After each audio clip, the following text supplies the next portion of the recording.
Guys आज चाहिँ म गिरिसको आइल्यान्डमा आएको छु। आज चाहिँ यहाँ पानी पर्ला जस्तो भइरहेछ। आजको मौसम चाहिँ एकदम यस्तो भइरहेछ, हेर्नु होला। अनि यहाँ समुद्रमा यस्तो पुरा छाल आइरहेछ, हेर्नु होला। छाल भइरहेछ समुद्रमा, यस्तो छाल परिरहेछ, हेर्नु होला गाइस।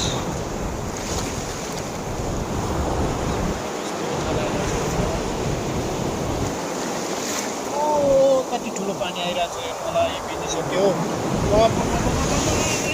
भिज्यो भिज्यो भिज्यो है गाइस। समुद्र बढेर हेर्नुहोस्, गिरिसमा पानी परिरहेको छ है। अहिले पानी पर्ला जस्तो भएको छ। हाम्रोतिर चाहिँ परेको छैन, कता चाहिँ पानी परेको छ। यहाँ चाहिँ समुद्रको छाल आइरहेको छ।